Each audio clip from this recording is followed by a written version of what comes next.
My first question is రీసెంట్గా social మీడియాలో trend అవుతుంది ఏంటంటే కాక్రోచ్ జనతా పార్టీ అని చెప్పి సోషల్ మీడియాలో ట్రెండ్ అవుతున్నారు.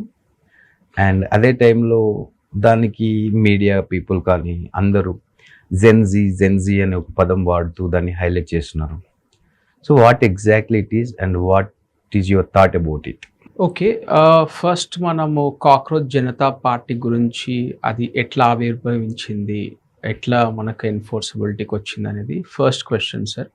మే 15th సుప్రీంకోర్టులో చీఫ్ జస్టిస్ ఆఫ్ ఇండియా ఒక కేసులో మాట్లాడుతూ ఈ యూత్ ఏదైతే ఉందో ఆ యూత్ కాక్రోచెస్ వాళ్ళు సమాజానికి పట్టిన ఒక పారాసైట్స్. సో వాళ్ళు అన్ఎంప్లాయిడ్ యూత్ కావచ్చు, లేదు అని అంటే ఆల్మోస్ట్ 11+ అవర్స్ ఇంటర్నెట్లో ఉండొచ్చు, చూడొచ్చు స్క్రీన్స్, అండ్ ఇర్రిలవెంట్ సోషల్ యాక్టివిజంలో ఉండొచ్చు లైక్ ఫైలింగ్ ఆర్టీఐస్ ఇవన్నీ కూడా.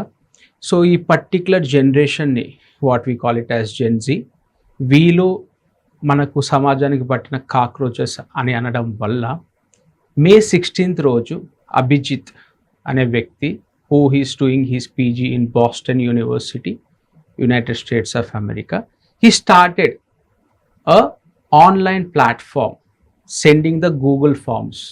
ఏంటనంటే ఈ విధంగా మన యొక్క జనరేషన్ని డిస్క్రైబ్ చేశారు. Do you have any thoughts on it అన్నప్పుడు that has got so much of importance across India. Almost ఒక 7 daysలో 20 million+ ఫాలోవర్స్ అవ్వడము అనేది గమనార్హం. బికాస్ అది అఫీషియల్ అకౌంట్ ఆఫ్ బీజేపీది క్రాస్ అయిపోయింది. సో దానికి మేజర్ కారణం ఏమంటున్నారు అని అంటే అన్ఎంప్లాయ్మెంట్ కావచ్చు, లేదు అంటే ర్యాంపెంట్ కరప్షన్ కావచ్చు, లేకపోతే నీట్ ఏదైతే ఎగ్జామ్ జరిగిందో May 3rd 2026లో పేపర్ లీక్ కావచ్చు. ఇవన్నీ కూడా కారణాల వల్ల ఇంతమంది ఫాలోవర్స్ వచ్చారు and they have something against the government అనేది మాత్రం what they are saying.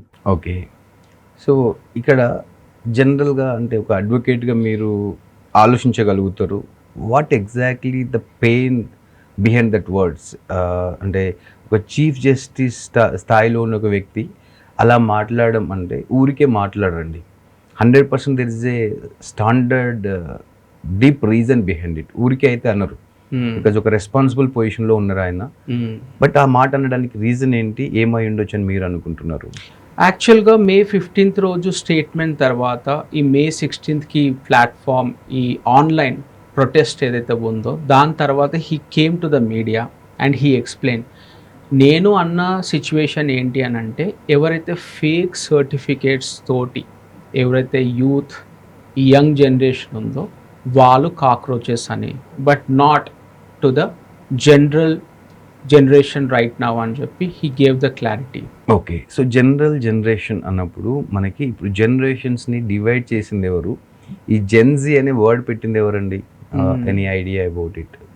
Gen Z, millennium, Gen Z, these are the words which are being phrased not within India. It is being phrased by so many anonymous people.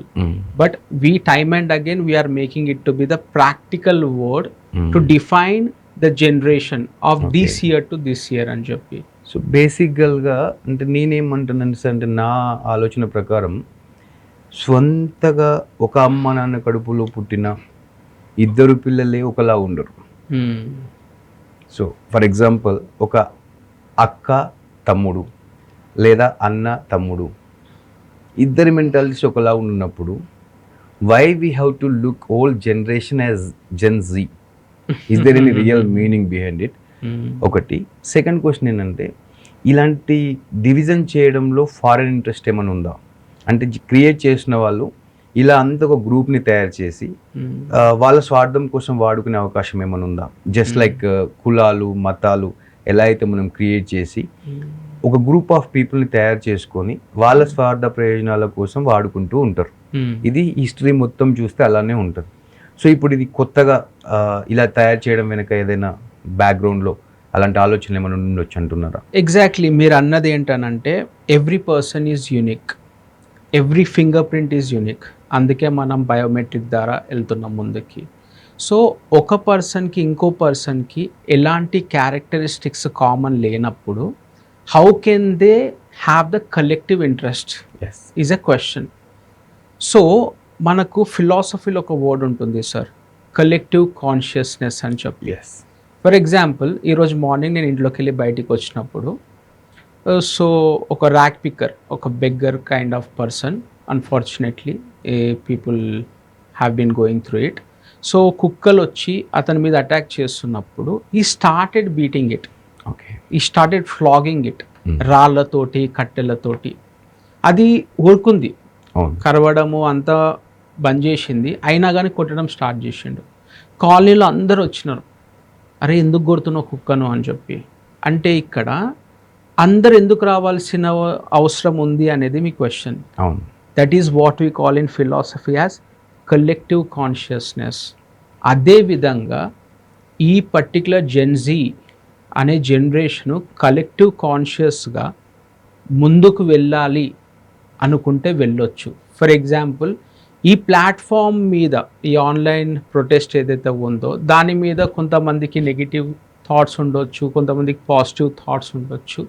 But you should observe one thing, in every 100 rupees we spend, 30 rupees goes to the government in the form of taxes.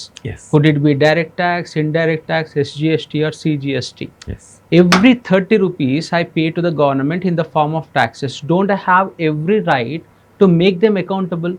Yes 22 లక్షల మంది మే 3న exam రాస్తే అండి, ఎన్ని నెలలు ఎన్ని రోజులు నిద్రపోకుండా నీట్కి prepare అవుతారో మీకు తెలుసు. అవును ఆర్గనైజ్డ్ క్రైమ్, ఒక డ్రగ్ పెడ్లర్స్ ఎట్లా చేస్తారో ఆర్గనైజ్డ్ క్రైమ్, ఆ విధంగా ఆర్గనైజ్డ్ పేపర్ లీక్ ఏంటండి. అవును again you are conducting it on June 21st. Yes. That's okay. Don't this generation has the ability to question that? Yes These people are not corporate hypocrites. Yes They are going to question, they are going to make the government accountable for their actions.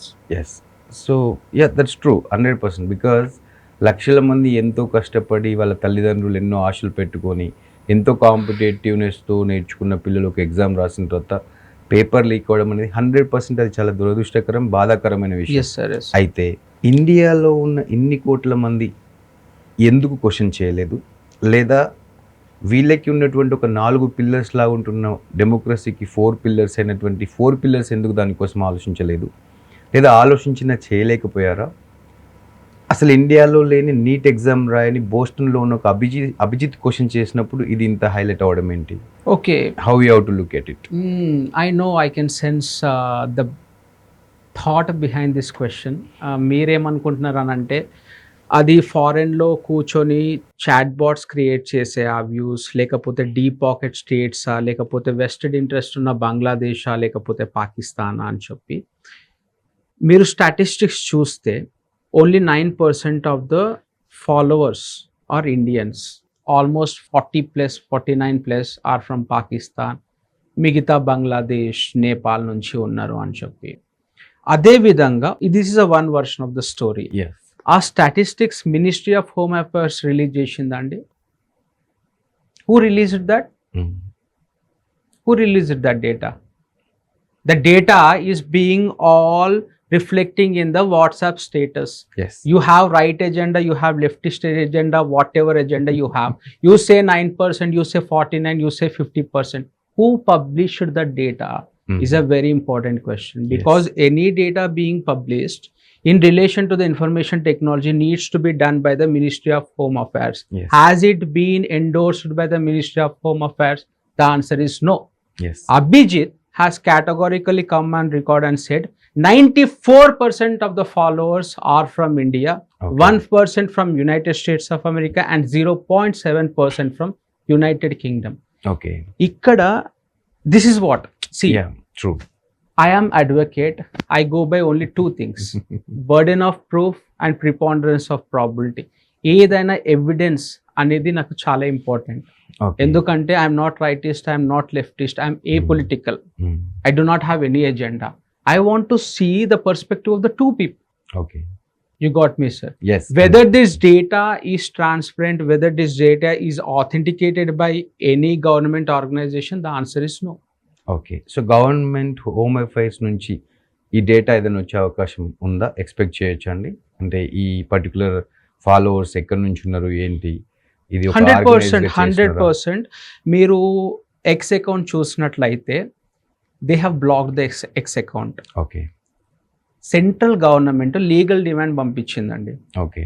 ఎక్స్కి, block this account అని చెప్పి. Hmm. ఎందుకు అనే question. Yes. That's what my next question is about. Yeah, national security. Hmm. You know what is the meaning of national security? National security అని అంటే if it threatens the sovereignty and integrity of the country. Yes. By going online protest, is it threatening the national integrity, national sovereignty? The answer is absolutely no. It is leading to any political or public order disturbance? The answer is no. How can you send the legal demand to the X account to block it? Okay. ఒక అకౌంట్ని block చేయాలంటండి section 69A of information technology act ప్రకారం ఒక show cause notice పంపించాలి. Okay. మీ activities ఇలా ఉన్నాయండి, so ఈ యాక్టివిటీకి సంబంధించిన షోకాజ్ నోటీస్ ఇది, మీరు ఏమైనా ఎక్స్ప్లెనేషన్ ఉంటే వచ్చి చెప్పుకోండి. మీ హియరింగ్ తర్వాత if we see any rationality in your decision we give the reasoned order అని చెప్పి అలాంటి షోకాజ్ నోటీసులు మీరు ఫాలో గారు. Hmm. Okay. Who is upholding the constitution of India?